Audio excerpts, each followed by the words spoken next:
नमस्कार साथियों, स्वागत है दिव्य आईएएस पीसेस पर। मैं हूं आरके सर। साथियों, न्यूज है कि अमेरिका के प्रतिष्ठित think tank counselling on foreign relations CFR ने अपनी एक report conflict to watch in 2026 में चेतावनी दी है कि 2026 में भारत और पाकिस्तान के बीच सशस्त्र संघर्ष की संभावना 50-50% है। मुख्य ट्रिगर एक आतंकवादी घटना हो सकती है। मुख्य ट्रिगर एक आतंकवादी घटना हो सकती है। यह घटना विशेषकर गुलाम कश्मीर, जिसको POK कहते हैं, उस क्षेत्र में चल रहे आतंकवादी कैंपों के माध्यम से हो सकती है, ऐसा इस रिपोर्ट ने आशंका जाहिर की है। यह रिपोर्ट कोई मामूली रिपोर्ट नहीं है। इस रिपोर्ट में 620 से अधिक अमेरिकी विदेश नीति के विशेषज्ञ और सरकारी अधिकारी की राय शामिल है और उनकी खोजबीन शामिल है। CFR की रिपोर्ट हर साल जारी की जाती है और वैश्विक संघर्षों की निगरानी करती है। ऐसा किन आधारों पर यह रिपोर्ट कहती है, इन्होंने कुछ बिंदु भी इसके संदर्भ में बताए हैं। तो पहला बिंदु यह बताते हैं कि जम्मू कश्मीर में आर्टिकल 370 के हटने के बाद शांति कायम हो रही थी। कश्मीर पुनः विकास के रास्ते पर लौट रहा था। इसी बीच पहलगाम जैसी एक घटना होती है जिसमें 26 लोग भारतीय मारे जाते हैं और फिर भारत ने ऑपरेशन सिंदूर के माध्यम से उनको करारा जवाब दिया पाकिस्तान को। इस रिपोर्ट में आगे कहते हैं कि 2024 की तुलना में 2025 में अधिक आतंकवादी घटनाएं हो रही हैं। 2025 में 200 आतंकवादी घटनाएं हुई, जो 2024 की तुलना में 30% घटनाएं अधिक हैं। और जैसे मोहम्मद जैसे आतंकवादी संगठनों ने यह कहा कि हम जिहाद और तेज करेंगे। और दूसरे बिंदु पर यह बताना चाहते हैं कि आतंकवाद का नेटवर्क अब डिजिटल हो गया है। सोशल मीडिया पर जिहादी प्रोपेगेंडा चलाए जाते हैं, क्रिप्टो फंडिंग की जाती है और इस प्रकार की गतिविधियां जारी हैं। और अभी भी पाकिस्तान के आतंकवादी संगठनों ने महिला विंग भी तैयार कर ली है। जो महिला बुरके में रहेगी वो इतनी जल्दी टारगेट और पहचान नहीं पाएंगे उनको, है ना। तो ये वहां की एक लेडीज विंग और तैयार हो रही है आतंकवादियों की। तो इन मंसूबों के आधार पर भी इन्होंने इस रिपोर्ट को आशंका जाहिर की है। और इनका यह भी कहना है कि ऑपरेशन सिंदूर के बाद में पाकिस्तान और भारत की सीमा पर यानी LOC पर भारत ने सैनिकों की संख्या बढ़ा दी है। भारत ने 50,000 सैनिक अतिरिक्त ट्रुप्स तैनात कर दिए गए हैं और सेना, पाकिस्तान की सेना भी उधर तैनात है। और आगे उन्होंने कहा है कि जरा सी भी कोई आतंकवादी घटना एक टूल पकड़ सकती है और भारत इतनी कड़ी, तेज और निर्णायक प्रतिक्रिया करेगा कि पाकिस्तान संभल नहीं पाएगा और पाकिस्तान एक युद्ध की आग में झुक जाएगा। और युद्ध की भयानकता को देखते हुए वो रिपोर्ट कहती है कि दोनों देश परमाणु संपन्न देश है। जब पाकिस्तान की फर्स्ट यूज पॉलिसी है, लेकिन भारत की नो फर्स्ट यूज पॉलिसी है, यानी हम पहले बार नहीं करेंगे परमाणु हथियार का, है ना। अब अगर इनकी रिपोर्ट साबित होती है, ये रिपोर्ट साबित होती है, अब इसके बाद में ये भारत की तैयारी मैं बता रहा हूं अपनी ओर से, अगर ये रिपोर्ट साबित होती है तो भारत की क्या क्या तैयारियां हैं। तो भारत की तैयारियों में भारत 2 फ्रंट वार पर आधारित तैयारी कर रहा है। एक तो पाकिस्तान की तरफ युद्ध होता है और चाइना की तरफ, तो दोनों युद्ध लड़ने के लिए भारत अपने को तैयार कर रहा है। और वैसे देखें तो भारत 2026 में दुनिया की चौथी सबसे बड़ी सैन्य शक्ति है और भारत का बजट भी $80 बिलियन से ऊपर है। अब हम थोड़ा बात करें कि वैसे हम इसमें संक्षेप में मैं भारत की तैयारी बताऊंगा। सैन्य संरचना और तैनाती, यानी भारत की थल सेना के पास में 14 लाख जवान हैं, सैनिक हैं, और पाकिस्तान के पास में 5.5 लाख यानी आधे हैं। और भारतीय वायुसेना में 2000 से अधिक विमान हैं, जैसे उसमें राफेल जेट्स भी हैं, मिराज भी हैं। और देखिए मिसाइलों तो भारत में वैरायटी है, जैसे कि S-400 सुपरसोनिक मिसाइल है, इसका उन्नत वर्जन भी अभी अभी सुपरसोनिक ब्रह्मोस का 800 किलोमीटर का आने जा रहा है। और वैसे देखा जाए S-400 ने पाकिस्तान में कितनी ऑपरेशन सिंदूर के समय तबाही मचाई थी, नौ आतंकवादी कैंपों को नष्ट कर दिया था। और इसका उन्नत वर्जन आ जाएगा तो क्या हाल होंगे। और अभी पनडुब्बी से चलने वाली मिसाइल K4 का भी उन्नत वर्जन का टेस्ट किया है भारत ने। और अभी अभी एक हाइपरसोनिक मिसाइल का भारत ने टेस्ट किया है। तो मिसाइलों की तो भारत के पास वैरायटी है। देखिए भारत के पास लंबी रेंज की भी है, शॉर्ट रेंज की भी मिसाइल है। शॉर्ट रेंज की मिसाइलों से ये फायदा होगा, जैसे कि इजराइल का जो आयरन डोम वहां पर फैल हुआ था, वो बड़ी बड़ी मिसाइलों को तो काट गया था, लेकिन लो लेवल की मिसाइलों को नहीं पकड़ पाया था। तो भारत के पास में शॉर्ट रेंज की भी मिसाइलें हैं। तो इस तरीके से भारत में मिसाइलों का एक बहुत बड़ा वो है, वैरायटी है।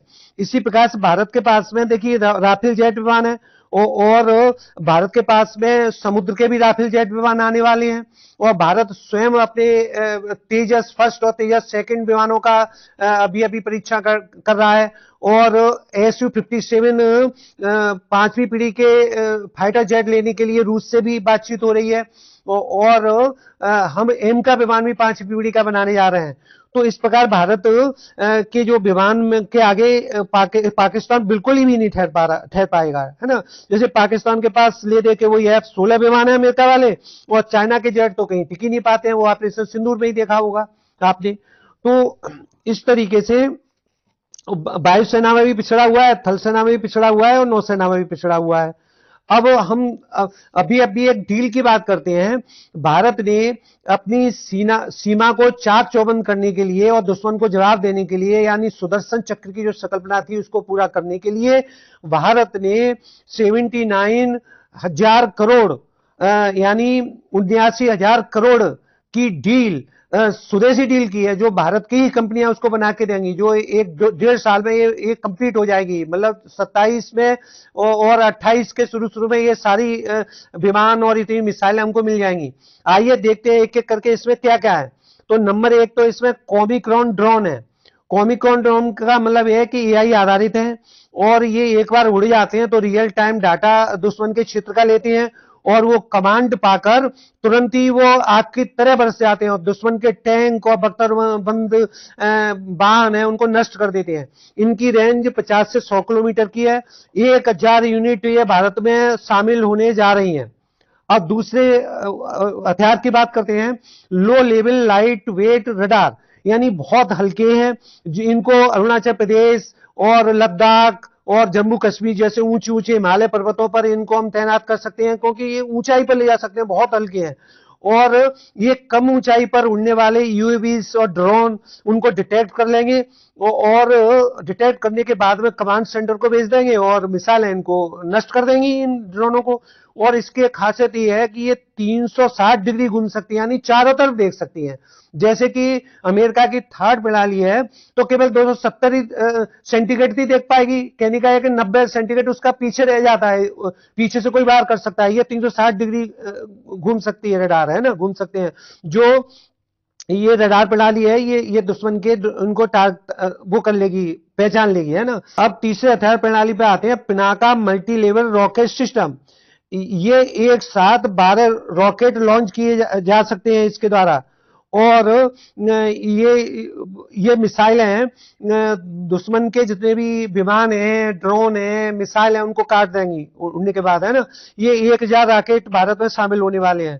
नेक्स्ट अगली उसके हथियार प्रणाली की बात करते हैं। Next generation anti tank guided missile, ये कंधे पर ले जा सकती है, बहुत हल्की है, कंधे पर लोग इसको रख के सैनिक इसको चला सकते हैं। इसकी रेंज 10 किलोमीटर है।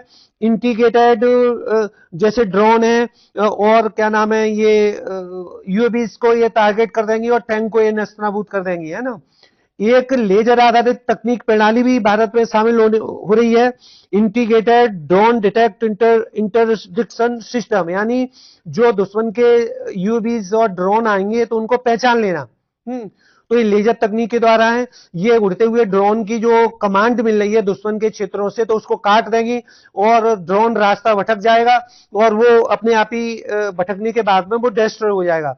एक अगली हथियार प्रणाली भारत में शामिल होने जा रही है high endurance autonomous under water vehicle, यानी बंगाल की खाड़ी, अरब सागर के समुद्र में पानी के नीचे 500 मीटर तक ये व्हीकल चलेंगे और दुश्मन यानी चाइना और पाकिस्तान की पनडुब्बियों को ये बाज कर लेंगे, देख लेंगे, निगरानी कर लेंगे और तुरंत कमांड सेंटर को भेज देंगे और वो मिसाइल के द्वारा वो नष्ट हो जाएंगी। जैसे भारत की भी पनडुब्बी होंगी, वो के 4 मिसाइल हैं, अन्य मिसाइलों के द्वारा उनको नष्ट कर देंगी।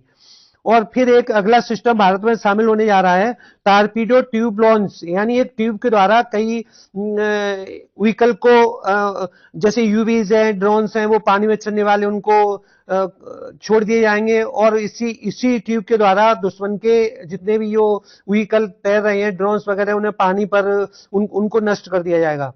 और एक ब्रह्मोस का वेरिएंट जो समुद्र की मिसाइल की प्रणाली के रूप में काम आएगा, है ना, तो ये भी भारत में शामिल होने जा रहा है। तो भारत केवल परंपरागत युद्ध की ही तैयारी नहीं कर रहा है और भारत आधुनिक युद्ध की भी तैयारी कर रहा है, 2 फ्रंट बार की तैयारी कर रहा है ना। और भारत ऑपरेशन सिंदूर के बाद में लगातार सैन्य अभ्यास भी जारी है और सेना, वायुसेना और नौसेना तीनों मिलकर साथ साथ अभ्यास कर रही हैं।